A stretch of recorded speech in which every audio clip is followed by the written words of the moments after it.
1,000,000,000%. I love Microsoft. Bing becoming the new search engine. They have that stickiness to them. You should 100% pay more money for this company. That is the Meet Kevin way of analyzing a company. Microsoft stock. This stock is off a lot off its high, which is understandable because the NASDAQ last year lost 1,000,000,000%. What did it lose last year? What was the official number? 30%? Yeah, let's check.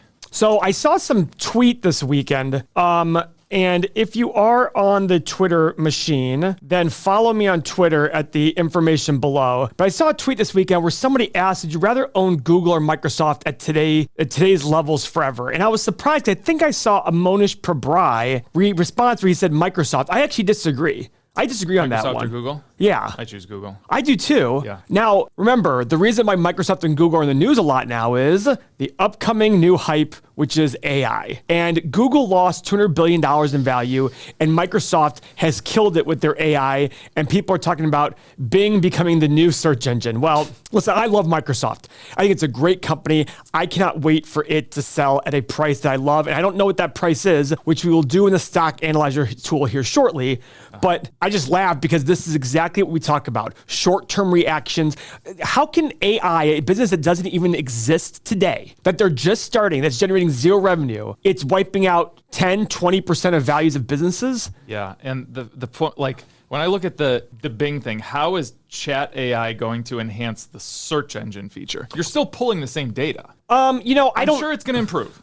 I'm sure it's going to improve. I don't know. I don't know exactly, Mo. However, the thing I do love about Microsoft is they have that stickiness to them. And with their AI, and I'm purely speculating. I don't know enough about this technology to really understand and I do believe Bill Gates, who has said AI is the upcoming most exciting thing that's happened in tech since the internet. Mm-hmm. Because you think about it, I look at things like researching stocks. Now, when I want to research something, either I have to go and research it, or I have to go have somebody go research it for me. Mm-hmm. Would it be wonderful if there was AI that I just type in a question and say, go find me the answer? Yeah. How wonderful would that be? Yeah, it's pretty nice. I mean, there's no doubt it's cool. And there's no doubt it'll be a part of our future. 100%. The question is, should you buy Microsoft merely because in the last month, they have done better on AI than everybody else? Not necessarily. So let's take a look at the numbers to figure it out. So let's pull up Microsoft in our software. And guys, I want you to notice that, oh my God, look at Microsoft today. Up $9, up 3.5% today. Last month, it's up 14%. Is that what it is? Yeah. Year to date, it's up 14%. Last month, 14%. That's incredible. Yep. Guys, I hope you noticed that we have no ads in the middle of this video right now. We're trying to focus on our software and the entire content. So please appreciate that by subscribing to us and liking the video. All right, so some key attributes of Microsoft. Here's something I love. Market cap is 1.96 trillion. Enterprise value is 2.13. The difference here is the net debt. It's very little compared to their entire market cap. I like that a lot. Companies with less debt are less likely to have real serious problems during downturns.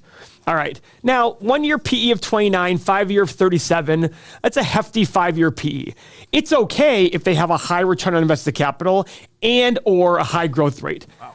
And their return on invested capital, I assume that's why you're saying wow, Mo? Yeah. Guys, this is huge. Massive. You should be willing to pay a premium for companies with a return on invested capital like this. The return on invested capital means essentially they need to invest less money into the business to grow their earnings. The higher the return on invested capital, the less money they need to invest. You want to find companies that need to invest less money to grow their earnings. If this was 5% versus 24.4% with the exact same attributes of everything, you should 100% pay more money for this company. Mm-hmm.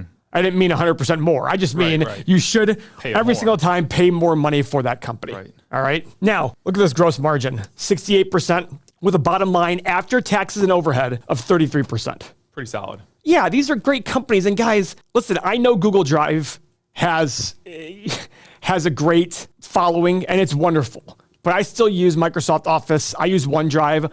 Oh, do you? Yeah. I don't. What do you use? Sheets? No, I either use Apple or... That's what I mean. Is that Apple Sheets or what's it called? Oh, no, it's Google Sheets. That's Numbers is Sheets. Numbers. But I'll use Google's. I'll use Google's or... How do you use Apple Numbers? It's literally the worst. It's just Excel. No, it's not just Excel. It's for everything I need. All right, so either way, or Mo also uses an abacus still for adding and subtracting. Welcome to the... All right, let's check out the 8 pillars on Microsoft. Mo, what do we got here? It's our favorite type of pillars in this environment. And remember, guys, if you have your software, if you belong to our software, you can edit your pillars to the things that matter most to you, and these will still stay here for you. Yes. So, Mo? A little bit of possible overvaluation. Yeah, again, these X's here are the 5-year PE and the 5-year price of free cash flow. Again, though, with a very high return on invested capital. This makes me think, okay, this might not be totally out of the realm. Who knows? Yeah, and I will say one thing. I'm happy about this. Now, the reason I'm happy isn't because they're buying back shares. I actually don't like they're buying back shares. What I like is it's not some huge number of like 30%.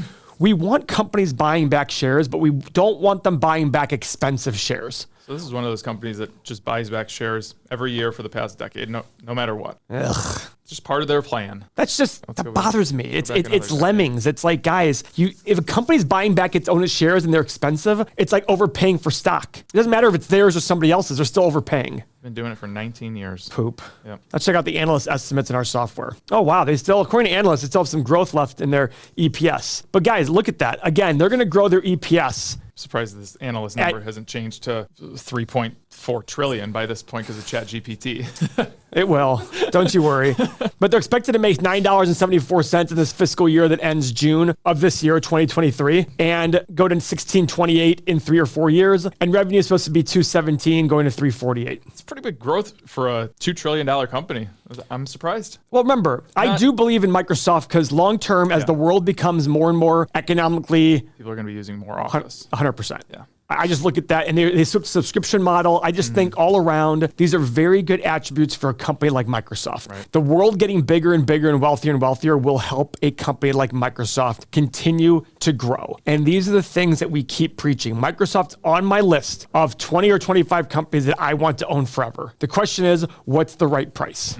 So guys, what is the price to pay for Microsoft? So let's use our stock analyzer tool. Now, guys, I say this over and over because I was blown away. This tool was used 1.3 million times last year by our users. Now, if you like this tool and the other things in the software, including all these tools up here, this is a good way with our community to eliminate that fear. Fear is the number one reason why people make financial mistakes. When stocks are going down, they get scared. That is exactly the opposite of what you want. I was just in my account this morning looking at BABA and smiling because it was down a lot, going, okay, good.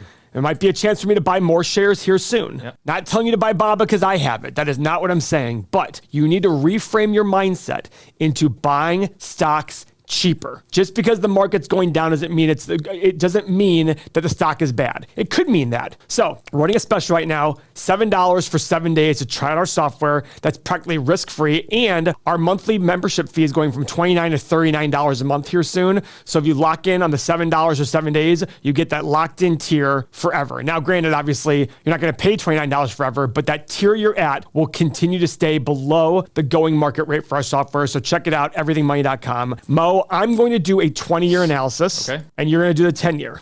Okay. And the reason I'm doing 20 years is because I want to own this stock forever. So we're going to do our 3 levels, low, middle, and high. And if you're new to the channel, guys, these are really, really important for determining what price to pay for the company because every investment's the present value of all future cash flow.